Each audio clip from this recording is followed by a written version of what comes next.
My topic this morning, as you've already been told, is assurance is of the essence of saving faith. A recent political cartoon in USA Today caught my attention, and it's very relevant to my subject this morning. In the cartoon, a man and a woman were facing each other. Both of them looked like somewhat offbeat types. In the first panel, the man said, "Elvis is alive." And the woman said something like, "I agree with you." In the second panel, the man said, "I was kidnapped by aliens." And the woman said, "I believe you."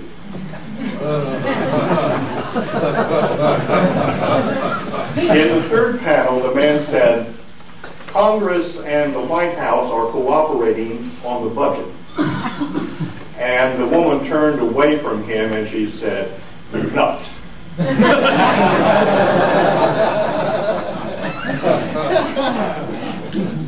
Of course, the cartoonist is engaging in some political satire there. Somewhat hyperbolically, he's suggesting it may be easier to believe that Elvis is alive or that alien kidnappings occur than it is to believe that a Democratic president and a Republican Congress can cooperate on something of political significance. But along with his satire, it seems to me, comes a reminder about the ordinary, common sense way of talking about belief. As the cartoonist and all the rest of us know, believing may have very little to do with the amount of evidence for what we believe. A person can believe that Elvis is alive, even though the evidence for that is presumably rather meager. The same goes for the idea of alien kidnapping.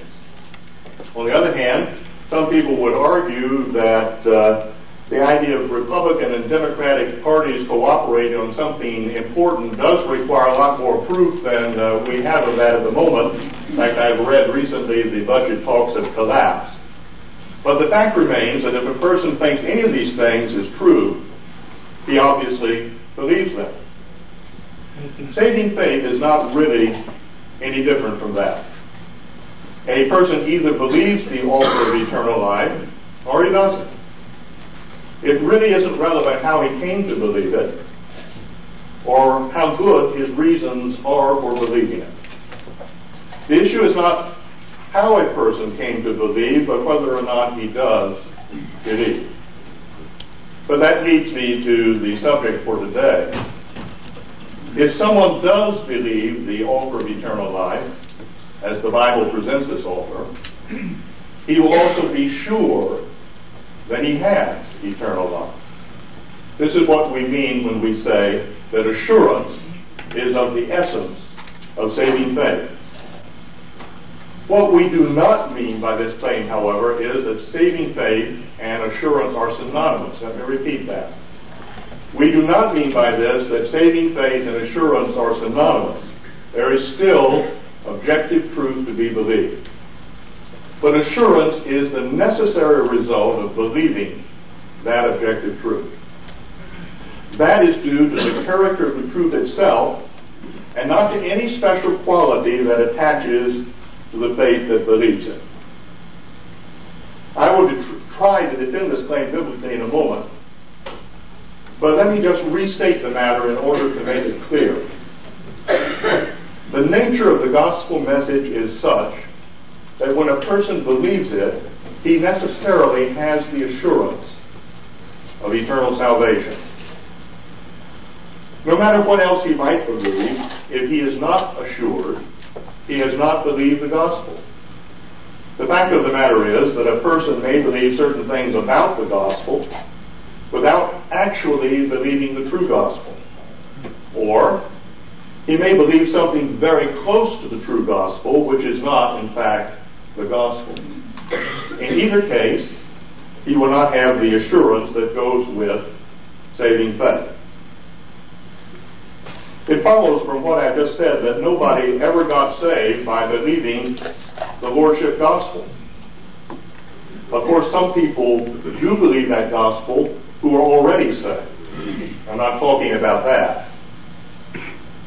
I just mean that on the terms of the Lordship gospel alone, one can get saved, since this form of doctrine garbles the gospel so badly that assurance of salvation is not available.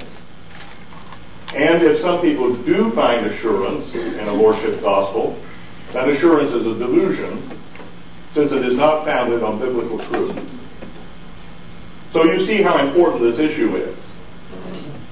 This is not just an adjunct discussion in connection with the gospel. It goes to the core of things. Only the true biblical gospel gives valid assurance, and believing that gospel always gives valid assurance. False gospels either give no assurance at all, or they give an assurance that is false and deceitful. Why is that? The reason is because only the biblical gospel is true. And if I do not believe truth, I cannot be saved or have valid assurance. Remember that Jesus said, "My word is truth." Believing something false never saves anybody. Although believing a falsehood may give false assurance. Let me repeat that. Believing something false never saves anybody. Although believing a falsehood may give false assurance. So suppose that I believe that Elvis is alive and humans have been captured by aliens, and I also believe the true biblical gospel. Am I saved? Of course. And suppose I believe Clinton and the Republicans are working hard together on the budget, and that God and I must work hard together to get me to heaven. Am I saved? Of course not. In the former case, I will have valid assurance. In the latter case, I will not. So much for my introduction. Let me now proceed to consider my topic under three headings. These are, number one, the biblical basis. Number two, assurance and the current debate. Number three, the practical consequences for the past.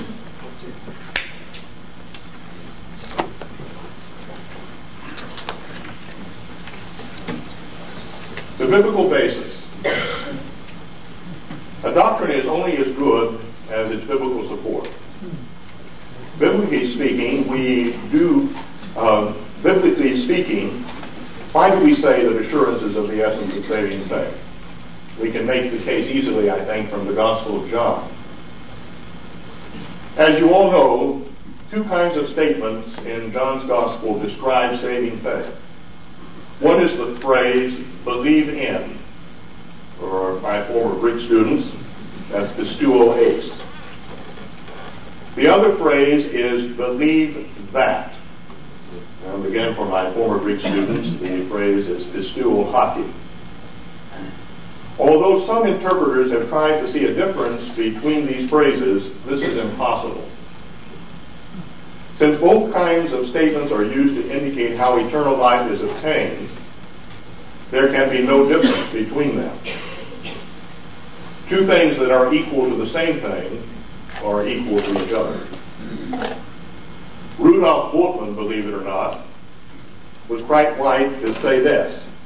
He said, to believe in Jesus is shorthand for to believe that Jesus is the Christ. To believe in Jesus is shorthand for to believe that Jesus is the Christ. In other words, a phrase like pisteuo eis auton, which occurs in John 3:16 and many other places, is a shorthand way for saying pisteuo hati Jesus esten ha Christos. Believe that Jesus is the Christ, which of course is found, among other places, in John 20:31. Naturally, John 20:31 is determinative, precisely because it is part of the thematic statement of the Gospel of John. I also need to remind you of a statement found in 1 John 5:1, which has the same effect. You remember it? There the Apostle writes, whoever believes that Jesus is the Christ is born of God. Whoever believes that Jesus is the Christ is born of God. Please note, for John there are no exceptions to that. It is not said that many people who believe that Jesus is the Christ are born of God. Instead, John claims that whoever does so is a regenerate person. Before I go further, let me note this. There is no difference in kind. There is no difference in kind between believing that Elvis is alive and believing that Jesus is the Christ. Both are acts of faith. Of course, the former faith is unfounded. The latter is divinely sanctioned. The former is misplaced faith. The latter is saving faith.